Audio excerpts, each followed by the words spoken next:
ବ୍ୟକ୍ତି ଜଣକ ଶରୀର को ଯେତେବେଳେ ଛାଡ଼ି ଦେଇଛି ଅର୍ଥାତ୍ ଆତ୍ମା ଚାଲି ଯାଇଛି, ସେ ସୂଚନା ଦେଉଛି ଯେ ମୋର ଏ ପରିବାର ସହିତ, ଏ ସହର ସହିତ, ଏ ବ୍ୟକ୍ତିମାନଙ୍କ ସହିତ, ଏ ବନ୍ଧୁ ପରିଜନଙ୍କ ସହିତ ଆଉ କୌଣସି ସମ୍ପର୍କ ନାହିଁ। ମୁଁ ଚାଲିଗଲି ମାନେ ମୋର ସବୁ ସମ୍ବନ୍ଧ ସରିଗଲା। ମୋର ଆଉ ଗୋଟିଏ ନୂଆ ଡାଏରୀ ଆରମ୍ଭ ହେବ। ପୁରୁଣା ଡାଏରୀ ମୋର କ୍ଲୋଜ୍ ହେଇଗଲା। ସେଥିପାଇଁ ପାରମ୍ପରିକ ରୀତିରେ ଆମେ ଶବକୁ ଗୋଡ଼ ଦିଟା ସହରକୁ ବା ଗ୍ରାମକୁ ରଖିଦେଇଥାଉ। ଅର୍ଥାତ୍ ସେ ଗୋଇଠା ମାରିଥିଲା ଏ ସମ୍ବନ୍ଧ ସମ୍ପର୍କ ବନ୍ଧୁ ପରିଜନମାନଙ୍କୁ। ବର୍ତ୍ତମାନ ମୁଁ ଗୋଟିଏ ନୂତନ ପଥର ଯାତ୍ରୀ ହେଇଗଲି, ଏହି ସୂଚନା ଦେଇ ସେ ଚାଲି ଯାଉଛି। କିନ୍ତୁ ଆମେ ତାକୁ ନ ବୁଝି କେବଳ ତାକୁ କରି ଚାଲିଛେ। ତାପରେ ଦେଖନ୍ତୁ, ପ୍ରତ୍ୟେକ ବ୍ୟକ୍ତିଙ୍କୁ ଧନୀ ହେଉ ଗରିବ ହେଉ, ଜଣେ କୋଟିପତି ହୁଅନ୍ତୁ ବା ଜଣେ ଦାଣ୍ଡର ଭିକାରୀ ହୁଅନ୍ତୁ, ଜଣେ ରାଜା ହୁଅନ୍ତୁ, ଜଣେ ପ୍ରଜା ହୁଅନ୍ତୁ, ଜଣେ ସାହୁକାର ହୁଅନ୍ତୁ, ଜଣେ ଜମିଦାର ହୁଅନ୍ତୁ, ସମସ୍ତେ ଯେତେବେଳେ ଅନ୍ତିମ ପର୍ଯ୍ୟାୟରେ ରହନ୍ତି, ମୃତ୍ୟୁବରଣ କରନ୍ତି, ସମସ୍ତଙ୍କୁ ଶ୍ମଶାନକୁ ନିଆଯାଏ। ଯିଏ 5 ମହଲା ବିଲ୍ଡିଂରେ ବି ରହୁଛି, ତାଙ୍କୁ ବି ଶ୍ମଶାନର ଶେଷରେ ଯାତ୍ରୀ ହେବାକୁ ପଡ଼ୁଛି। ତେଣୁ ଯେଉଁଠି ସମସ୍ତଙ୍କୁ ସମାନ ସମ୍ମାନ ଦିଆଯାଏ ତାହା ହେଉଛି ଶ୍ମଶାନ। କୌଣସି ବାଛ ବିଚାର ନାହିଁ, କୌଣସି ସେଥିରେ ଭେଦଭାବ ନାହିଁ। ନିଚ ଉଚ୍ଚ, ଧନୀ ଗରିବ, ଛୋଟ ବଡ଼, ଜାତିଭେଦ ଯେଉଁଠାରେ କିଛି ବି ନଥାଏ, ତାକୁ ହିଁ ଶ୍ମଶାନ କୁହାଯାଏ। ଆମେ ସମସ୍ତେ ଜାଣିଛେ ଆମକୁ ଦିନେ ସେହି ଶ୍ମଶାନର ଯାତ୍ରୀ ହେବାକୁ ପଡ଼ିବ। ତେଣୁ ଦୁନିଆକୁ ଯେତେବେଳେ ଆମେ ଦେଖିବା, ଦୁନିଆର ଯଥାର୍ଥତା ବୁଝିବା, ଦୁନିଆର ଅର୍ଥ ହେଉଛି ଦୁଇ ନିଆଁ। ଯେତେବେଳେ ଜନ୍ମ ହେଲେ ସେତେବେଳେ ନିଆଁରେ ମାଟିଏ ସେକିଥାଏ ପିଲାକୁ ମଜବୁତ କରିବା ପାଇଁ। ଯେତେବେଳେ ଚାଲିଗଲେ ସେତେବେଳେ ସେଇ ନିଆଁ ଏହି ଶରୀରକୁ ଜାଳି ପୋଡ଼ି ଛାରଖାର କରିଦେଇଥାଏ। ଇଏ ହିଁ ଦୁନିଆ।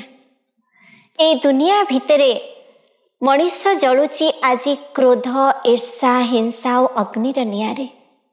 କିନ୍ତୁ ବୁଝିପାରୁନି ଏଇ ନିଆଁ ଦିନେ ତାକୁ ଜାଳି ପୋଡ଼ି ଛାରଖାର କରିଦେବ। ସେ ଅନ୍ୟକୁ ଜାଳି ନିଜେ ଶାନ୍ତି ପାଇବା ପାଇଁ ଚେଷ୍ଟା କରୁଛି, ଅନ୍ୟର ଦୁଃଖରେ ନିଜେ ଖୁସି ହେବା ପାଇଁ ଚେଷ୍ଟା କରୁଛି।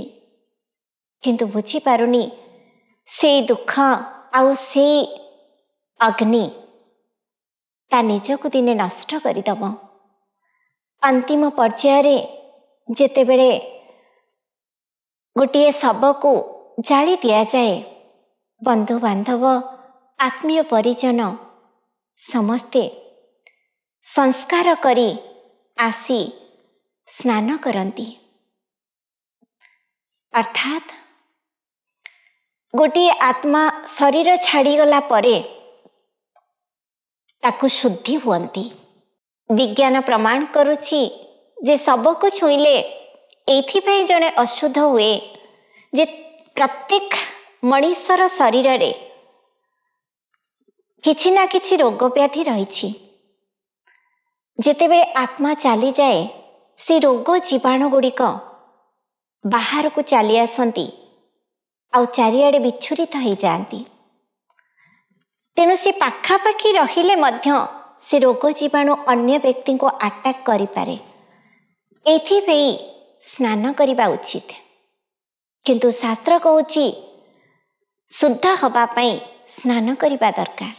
ଯାହା ବି ହେଉ, ଚାଲିଗଲା ପରେ ଦେଖନ୍ତୁ, କିଏ 7 ଦିନ, କିଏ 13 ଦିନ, କିଏ ଗୋଟିଏ ମାସ, କିଏ 6 ମାସ, କିଏ ବର୍ଷେ ପରିବାରର ବ୍ୟକ୍ତିମାନେ ମନରେ ଦୁଃଖ ପ୍ରକାଶ କରିଥାନ୍ତି। ତାପରେ ଧୀରେ ଧୀରେ ସେମାନେ ଭୁଲି ଯାଆନ୍ତି। ଭାବିଲେ ଯଦି ମୃତ ବ୍ୟକ୍ତିଙ୍କୁ ଜଣେ ଏତେ ଭଲ ପାଉଛି, ତାହେଲେ ଭାବନ୍ତୁ ସେ ବ୍ୟକ୍ତି ପୁନର୍ବାର 2 ମାସ କି 4 ମାସ ପରେ ଆମ ଘରେ ଏଣ୍ଟ୍ରି କଲେ, ଆମ ଦ୍ୱାର ସେ ଖଟଖଟ କଲେ, दरवाजा खोलिला बेले आमे देखिले जे आमर निजर व्यक्ति जनक पुणी आसीछंती। ताहले कौन आमे स्वीकार करिबा से व्यक्ति को? केबे भी नुहे ना। तेणु गला परे कांदुचे काहेकि, दुख काहेकि प्रकाश करुचे? एइथिपे दुख प्रकाश करुचे जे से थिला आमर किछि उपकार करुथिला, चालीगला, से उपकार आमे वंचित हेले एई स्वार्थ पाई ना। बाकी आउ किछि एथिरे रहस्य नाही। ता पाई जणे कांदु नाहांती, निजर स्वार्थ पाई ही जणे कांदुछंती। पुणी आसिले ताकू से भाबुछंती भूत आसीगला, तेणु से तांकू घरे प्रवेश भी करेई दिया जाऊ नाही। एमिति कि आमर लोकलोचन रे गुणिया डाकी तापाई लुहा कंटा भी पोती दिया जाउछि, भूत प्रवेश न करिबो, बा गछरे भूत को कंटा बाड़ी दिया जाउछि, बंदी करी दिया जाउछि। तार अर्थ केही हमें चाहू नाही पुनर्बार से व्यक्ति आसंतु बोली, कारण आम निज हाथ में आम से प्रकृतिर 5 तत्वर शरीर को जाली पोड़ी नष्ट कर देइछे। से सत्य को आमे जिते बुझी पारिबा, स्वीकार करिबा, सेते बेले मन को आमे बुझेबा सहज हब। तापरे स्नान करी सारिला परे तापाई शीतल खांती खीरी बनी से व्यक्ति पाई खाई थांती। काहेकि जानी छंती, से चालीगला माने वर्तमान ताको आ मनरे मन पक्की पारिबा नाही, बा तापाई आमे खुशी मनेबा पाई चालीगला एथिपाई जे आउ गोटे नुआ वस्त्र से धारण करिवो ए खुशी रे। ताहा भी कहीं जानी न थांती, केवल करी थांती। आउ जो माने सब नहीं थांती से मानू को भी खाइबा को दिया जाई थाए। केवल गोटे खुशी, गोटे वस्त्र त्याग करी आउ गोटे नुआ वस्त्र से नेला। ए सत्यता को उपलब्धि करिबा पाई आउ अन्य मानू को उपलब्धि करिबा पाई ए कार्यक्रम आरंभ होई थाए। तापरे 12-13 दिन पर्यंत से आत्मार कार्यक्रम पुणी आरंभ हो जाए। तापाई खीरी पूरी अनेक प्रकार आइटम तैयारी हुए एवं लोक मानू को खाइबा को दिया जाए। 13 दिन परे ताकू पुणी घरू समस्त झड़ाझड़ी करी ब्राह्मण डाकी घर परिष्कार करी विदाय दिया जाए। ता माने भावंतु 13 दिन पर्यंत समस्ते स्वीकार करती से व्यक्ति अच्छंती। केवल सेतिके नुहे, तांकर जो प्रिय खाद्य ताहा मध्य तैयारी हुए आ तांकु बाहर दिया जाए, सीटा काऊ खाए बा कुकुर खाए। आत्मा तो चलीगला, आमी ताको जाली देले ताको आनिबा पाई मध्य बा आसिले मध्य स्वीकार करूने, पुणी खाइबा को कहा को दउछे? सतरे कौन से आसी खाउछि? कहीं कहीं कहती से व्यक्ति जनक कुकुर रूप में आसी खाइले, कहीं कहीं कहती काऊ रूप में आसी खाइले। सतरे कौन से व्यक्ति काऊ कुकुर रूप में आसी खाइले? जदि काऊ कुकुर रूप में आसी खाइले ताहाले तो ताको आनी आमे घरे रखते, आमर निजर लोक बोली ताको स्नेहरे पालते ना, काहेकि करूनाहांती? प्रकृति ए सत्य को मध्य आमको जनाऊँची। गोटे आंब मंजी लगेले से आंब गछटिए हुए, गोटे कदली चारा लगेले से कदली फले। ताले प्रकृतिर नियम ए शरीर प्रकृति केमिति व्यतिक्रम करिवो? आत्मा जो मनुष्य शरीर नहीं मृत्यु परे केवल से मनुष्य शरीर ही नब, कौन सी पशु पक्षी शरीर से नहीं पारिब नाही। जे पशुर आत्मा से पशु हब, जे मनुष्यर आत्मा से मनुष्य जन्म पाइब। ताहले से केमिति आसी पशु पक्षी रूप में खाइब? आमे केवल आमर अफसोस बा से व्यक्तिर अफसोस को पूर्ण करिबा पाई, आम मन को संतुष्ट करिबा पाई, बुझेबा पाई ताको खाइबा को दउछे। के कहती ब्राह्मण को शरीर रे आसी से आत्मा प्रवेश करी से आहार को से स्वीकार करुछि, श्राद्ध रूप ताको दिया जाए। श्राद्धर अर्थ जोठी श्रद्धा थाए, श्रद्धारे ही श्राद्ध दिया जाए। हुए तो से आत्मा को आमे कहा शरीर आधारे, मनुष्य शरीर आधारे आह्वान करि थाउ। तेणु एटा मध्य आमे जानिछे गोटे आत्मा अन्य गोटे शरीर रे प्रवेश करि पारे, किंतु प्रत्येक आत्मा प्रवेश करिबेनी। जे नेचुरल प्रोसेस रे बा प्राकृतिक रूप से जेतिके आयुष नहीं आसी थाए सेतिके आयुष बंची थाए, तापरे देह त्याग कला परे तापाई तो आउ गोटे ड्रेस ऑलरेडी फिक्स हो जाई थाए। से शरीर ग्रहण करि थाए, से आउ गोटे शरीर को कहीं ग्रहण करिबो। तेणु जो आत्मा अतृप्त हो जाई थाए, आत्मतृप्ति हो न थाए, ता शरीर त्याग करिबा पूर्वरु कौनसी प्रकार कष्ट को सहन करि न पारि से देह त्याग करिथे। जबरदस्त आमे जहा कहूचे आत्महत्या, किंतु आत्मा तो अजर अमर अविनाशी। आत्मा को केबे केही हत्या करि पारिबे नाही, किंतु शरीर हेउची विनाशी, जहा को आमे प्रकृत रे जीव हत्या कहिबा। जो जीव हत्या महापाप कहा जाए। ए जीवन उपरे मध्य हम निजर अधिकार नाही, कारण life is a gift of God. ये भगवान कर गोटे सुंदर उपहार। ए उपहार को केवल आमर अधिकार अच्छी ठीक भाव में उपयोग करिबा पाई, ता व्यतीत आमे ताको अन्य कौनसी कार्य रे भी लगेबा उचित नुहे।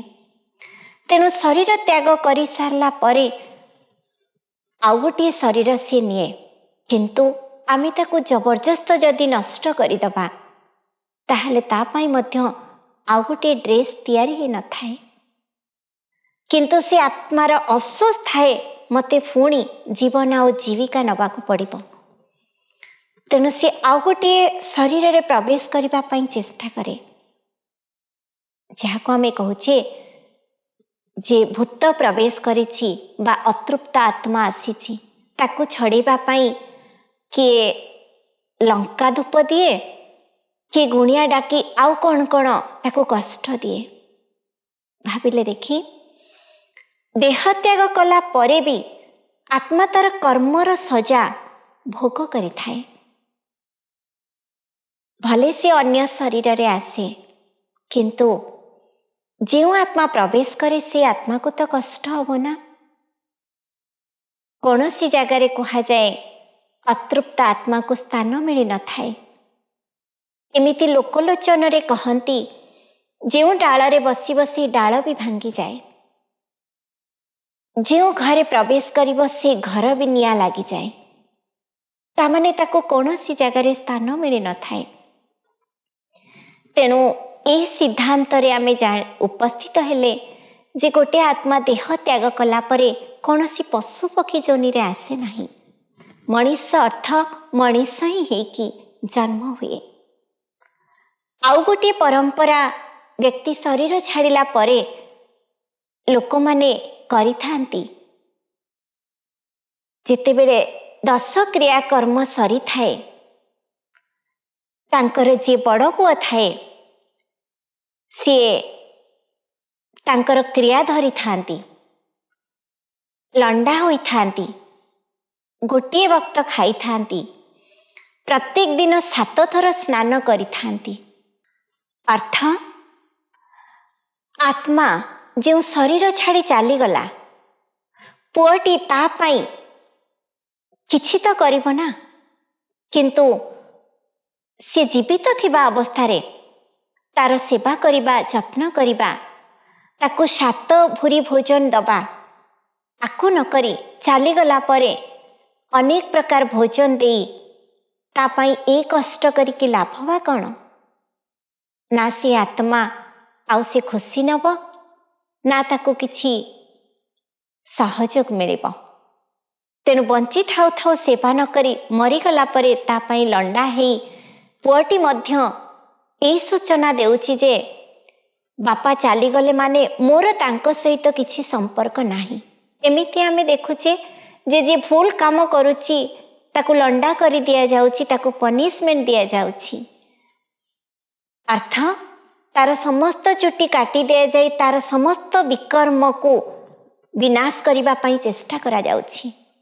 तेणु परिवार रो निजर व्यक्ति जेतेबेले शरीर छाड़ती तांकर बड़ पुआ एई जिनिस को सी मध्य धारण करती मोर से व्यक्ति सहित कौन संपर्क सब संपर्क काटिदेली। तेणु से लंडा हो जाती आउ तांको पई समस्त जो पारंपरिक रीति पालन करती गोटे वक्त खाद्य खाती आ बिना लुण बिना हलदी पके खाद्य खाती एथिपाई जे से निजर व्यक्ति थिले निज पाई बा परिवार पाई बहुत त्याग करिछंती, बहुत सहिछंती, बहुत कष्ट करिछंती परिवार को प्रतिपोषण करिबा पाई आ मनीष करिछंती परिवार को छिड़ा करिछंती पिला मानन को बड़ करिछंती तांको पाई टिके तो कष्ट करिबा। किंतु जदि बंची थिबा बेले एतिके कष्ट करिथांते बापा माँ जो खाद्य पसंद करुछंती जदि पिला माने से खाद्य पसंद करते बापा माँ जहाँ कहउछंती जदि से तांकर आज्ञा को पालन करते आज समाज रे मध्य बहुत निशा निवारण आमे करिबा संभव हो पारंता। बहुत पथभ्रष्ट युव समाज को मध्य आमे सुपथगामी करि पारंते। किंतु ताहा न करी चलीगला परे ता पई खाली कष्ट करुछे से आत्मा कौन पाइबो। तापरे 13 दिन पर झाड़ी झुड़ी सरीगला तांको काम भूरी भोजन समस्त को दिया सरीगला परे तापरे जेमिति नॉर्मल स्टेज रे परिवार रो व्यक्ति माने निजको परिचालित करती से प्रकार चलती। बाकी जदि बापा माँ किछि रोजगार क्षम थांती पिला माने पुणी दौड़ती तांकर रोजगार रो अंशीदार हबा पाई से कार्य लगी पड़ती। बाकी छाड़ी दियंती बापा मांकर स्नेह श्रद्धा आ अनुभव आग को बढ़ी चलिबा। पुनर्बार जेतेबेले व्यक्ति शरीर छाड़ी चली जाई थाए सेतेबेले प्रत्येक परिवार स्वजन तांको नारे गोटे समाधि पीठ तैयारी करथांती। से समाधिटी कोठी करिथांती जानिछंती श्मशान पाखरे केही निज जमीरे तांको समाधि दे थांती केही निज स्थान रे तांको संस्कार करिथांती। संस्कार अर्थ हेउछि संस्कार को परिवर्तन। संस्कार अर्थ होछि सब किछि सरीगला सेतिपय अग्नि संयोग करी ताकू नष्ट करी दिया जाई थाए आ तांकर स्मृति पई समाधि निर्माण करा जाए। जो समाधि रे किछि दिन मात्र तांकू धूप दिया जाए तापरे सरीगला दिने भी कहीं समाधि पीठ को जाई न थांती से ठारे बापा को छाड़ी दिया जाई थाए। ताहले ए कण बापा मां को प्रति सम्मान बा निजर आत्मीय स्वजन को प्रति सम्मान।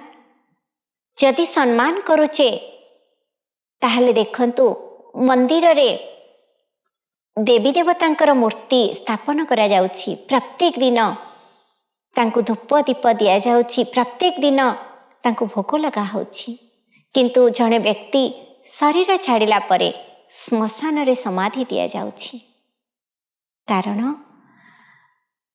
मंदिर रे देवतांकर प्रतिमूर्ति रखा जाउछि जे दैवी गुण रे भरपूर आत्मा जे पवित्र आत्मा पवित्रतार पूजा करा जाय थाए, किंतु जे विकारी आत्मा अपवित्र आत्मा साधारण मनीष ताकू केवल समाधि दिया जाय थाए।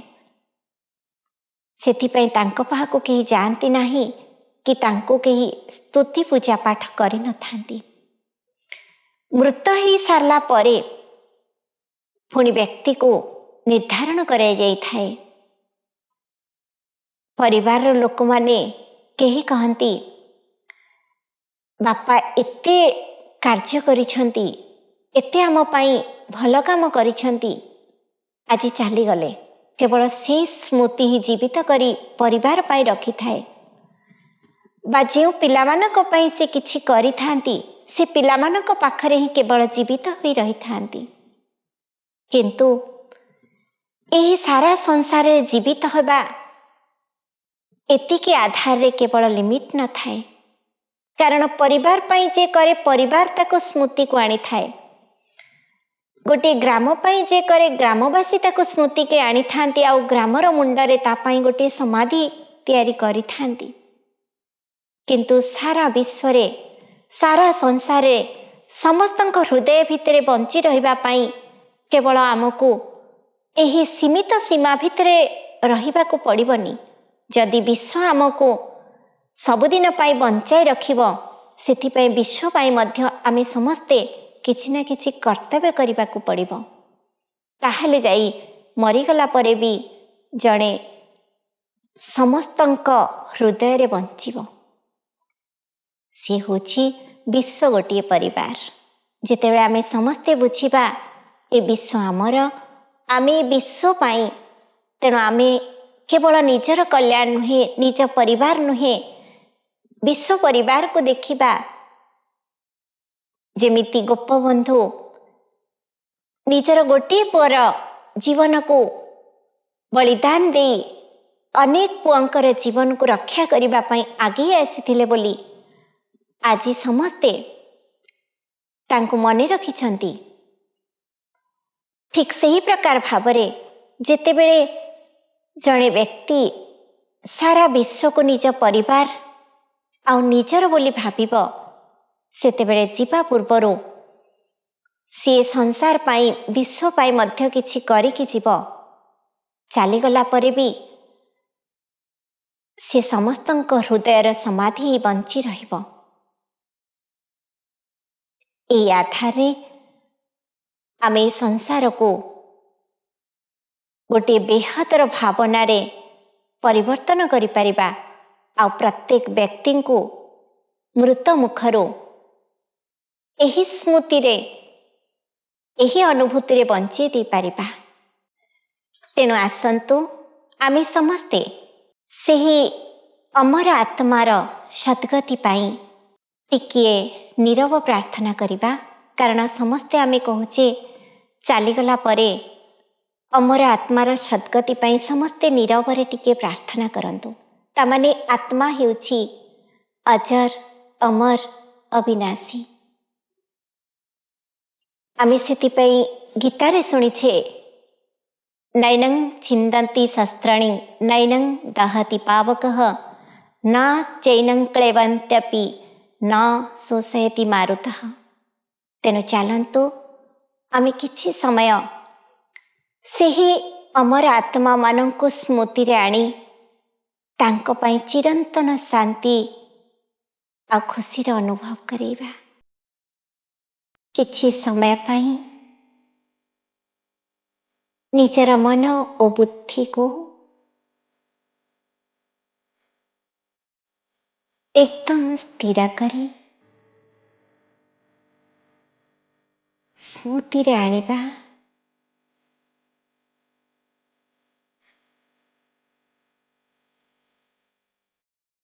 आमर परिचित अपरिचित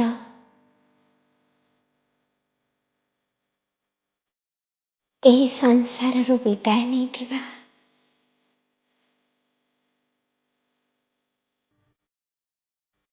अमर आत्मा मन को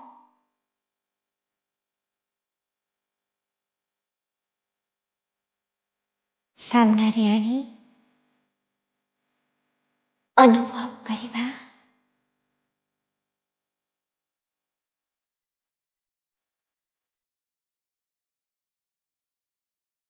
ମୁଁ ଶାନ୍ତ ସ୍ୱରୂପ ଆତ୍ମା।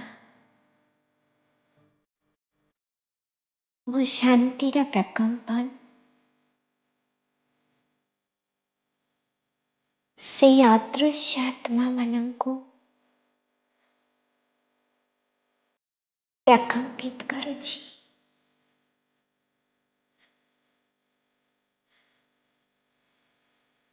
ଯେଉଁ ଅତୃପ୍ତ ଆତ୍ମାମାନେ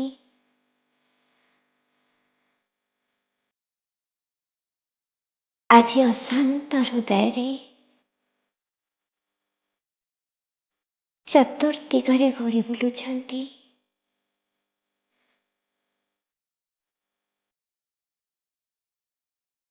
ସେମାନେ ଶାନ୍ତିର ଶକ୍ତିକୁ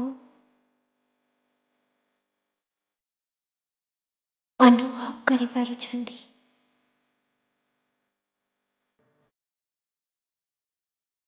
ଧୀରେ ଧୀରେ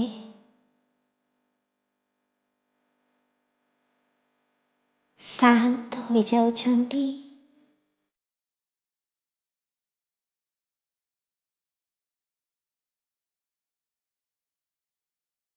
ସେ ଆତ୍ମାମାନଙ୍କୁ ମୁକ୍ତି ମିଳୁଛି।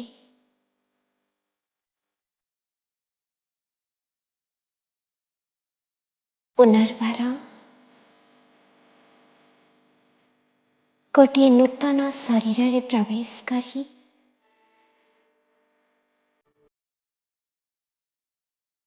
ଏକ ସୁଖଦ ଜନ୍ମ ପ୍ରାପ୍ତି କରୁଛନ୍ତି।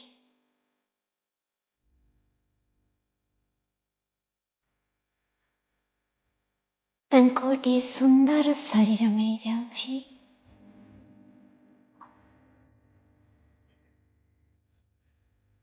ଗୋଟିଏ ସୁଖୀ ପରିବାର ମିଳିଯାଉଛି।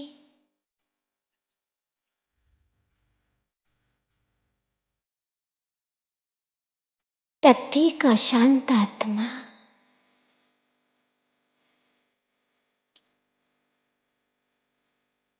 ଶାନ୍ତ ହୋଇଯାଉଛନ୍ତି।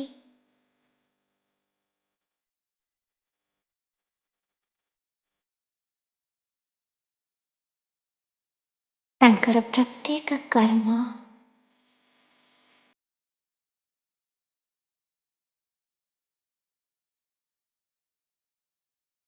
ସୃଷ୍ଟିର କଲ୍ୟାଣରେ ଶୁଦ୍ଧ ବିଚାରରେ ଶାନ୍ତ ମନରେ ଆରମ୍ଭ କରୁଛନ୍ତି।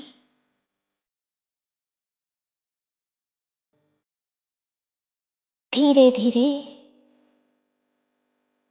ଏହି ଆତ୍ମାମାନେ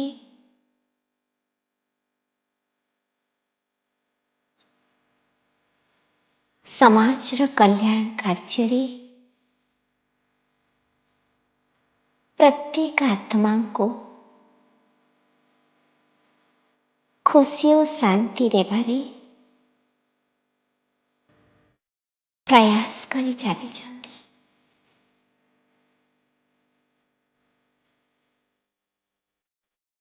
ପ୍ରତ୍ୟେକ ଆତ୍ମା ନିଜକୁ ଅନୁଭବ କରିପାରୁଛନ୍ତି। ଏହି ଅଶାନ୍ତମୟ ପରିବେଶକୁ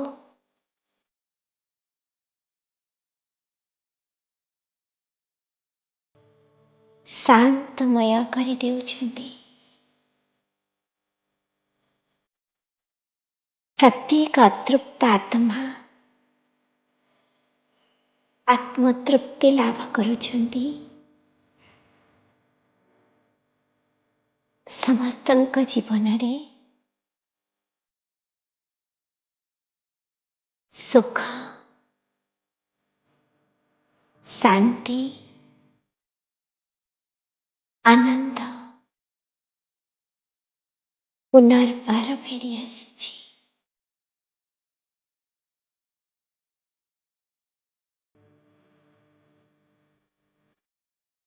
ઓમ શાંતિ.